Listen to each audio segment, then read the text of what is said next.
Soil texture is basically the composition of the soil in relation to sand, silt and clay, with sand being the coarsest fraction and clay being the finest.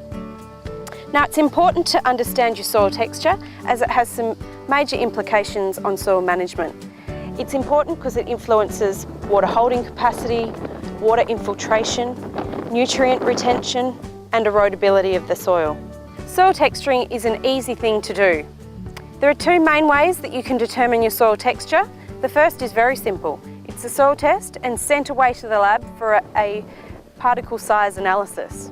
The second, also quite easy, is to do it yourself in the field. It uses your hands and some soil, a very easy thing to do. Firstly, we take our soil that we've sampled, you take it in your hands and you give it a nice little push together with your fingers just to break up the smaller pieces. Anything that's more than about 2 millimeters in size, rocks or coarse fractions like that, should be removed before you start texturing your soil. So we break it up so we've got a nice palmful of soil and we can begin our soil texturing process. If the soil's dry, then I would suggest adding just a little bit of moisture just to help it all come together. And then using your hands, push all the soil together. Work it between your hands until it forms a nice moist ball. You don't want it too wet, but you need it to come together nicely.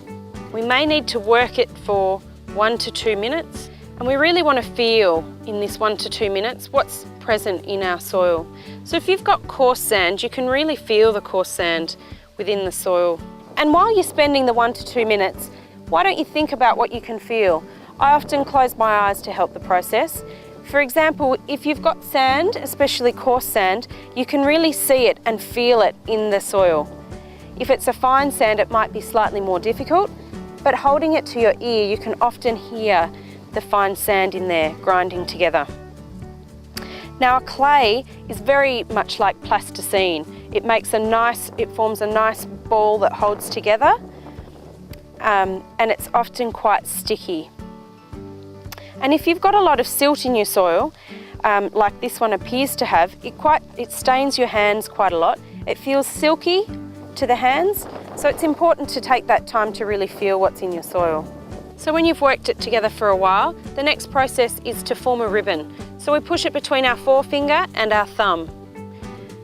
And in pushing that, we're creating what we call a ribbon.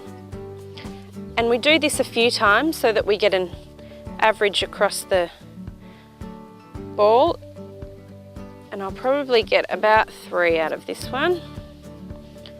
We push that through, and it looks like in the surface soil we're getting little ribbons of about 1 to 2, maybe 3 centimetres maximum. Then you can use a ribboning chart to assess what type of soil type you have.